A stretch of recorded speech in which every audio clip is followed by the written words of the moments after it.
હવે જોઈએ અગત્યના સમાચાર। નડિયાદના પશ્ચિમ વિસ્તારમાં આવેલા યોગી ફાર્મ અને વસંત વિહાર પાસે સંદેશ ટીવીના પત્રકારો પર બેફામ દોડતા ડમ્પર ચાલક સહિત ટોળાએ હુમલો કરતા નડિયાદ પશ્ચિમ પોલીસ સ્ટેશનના અજાણ્યા ઈસમો વિરુદ્ધ ગુનો નોંધી તપાસ હાથ ધરી। Reporter Nilesh Parmar, NN news Nadiad. દર્શક મિત્રો, તમારી આસપાસ બની રહેલી અવનવી ઘટનાઓ વિશે જાણવા માટે NN ન્યૂઝને લાઈક કરો, શેર કરો, સબસ્ક્રાઇબ કરો અને બેલ આઇકન પ્રેસ કરો, જેથી આપને નોટિફિકેશન્સ મળતી રહે। જે રીતના ટોળું આવ્યું અને જે રીતના 25 માણસો હુમલો કર્યો, એની પત્ની બોલતી રહી, રડતી રહી, પણ સાંભળવામાં ન આવ્યું, એ ખૂબ ખરાબ, ખૂબ એટલે નડિયાદ સાક્ષર ભૂમિ માટે ખૂબ ખરાબ કહેવાય। આની અંદર સ્થાનિક નેતાના અંગત પોલીસવાળાઓ દ્વારા આ બધા ધંધા ચલાવવામાં આવે છે। પશ્ચિમની અંદર હું તો ખાસ કરીને કહું છું, અને એમાં પણ 2 જણનો હું ખાસ ઉલ્લેખ કરું છું।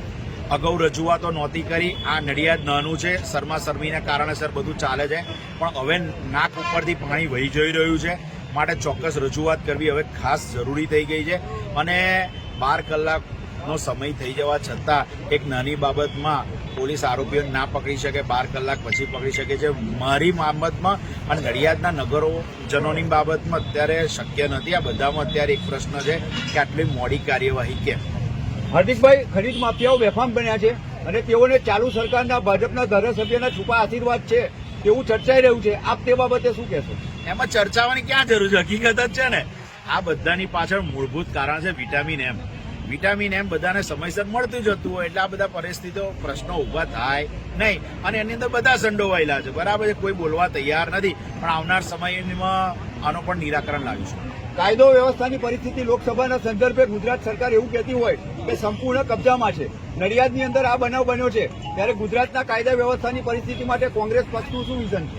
નડિયાદની અંદર એવું માનવામાં આવે છે ચોક્કસ પોલીસ કર્મીઓને ટાઈમસર લાવવામાં આવે છે, ઇલેક્શનના ધ્યાન પર રાખીને। એટલે ઇલેક્શન 2024માં છે, 2022માં એ લોકોને લાવવામાં આવે, 2 વર્ષ રહી અને નડિયાદને સંપૂર્ણ સમજી શકે અને આવનાર સમયના ઇલેક્શનને કઈ રીતના કબજામાં લેવું, કઈ રીતના કોને ધમકાવવા, કઈ રીતના કોનો ધંધો ચલાવવો, કઈ રીતના કોને કઈ રીતના છૂટ આપવી, એ બધું એ લોકોના હાથમાં હોય છે।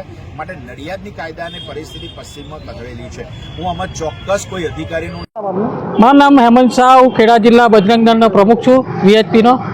અને આ જે હુમલો થયો છે પત્રકાર પર, એ ખૂબ જ નિંદનીય છે, કારણ કે આવો હુમલો પત્રકાર ઉપર થાય તો જાહેર જનતા, જે બીજી નોર્મલ જનતા પર હુમલો ક્યારે થઈ શકે, કોણ કરાવી શકે, એ શોધવાનું કારણ છે, અને એ શોધવાનું કારણ પોલીસ ખાતાનું છે, સરકારનું છે, અને આનો ઝડપથી નિર્ણય આવે અને આ જે સંડોવાયેલા છે એમને યોગ્ય સજા મળે એવો બજરંગ દળ તરફથી હું અપીલ કરું છું જનતાને, અને કે આમાં સાથ સહકાર આપો, કાલે ઉઠીને તમારી પર પણ આ હુમલો થઈ શકે છે।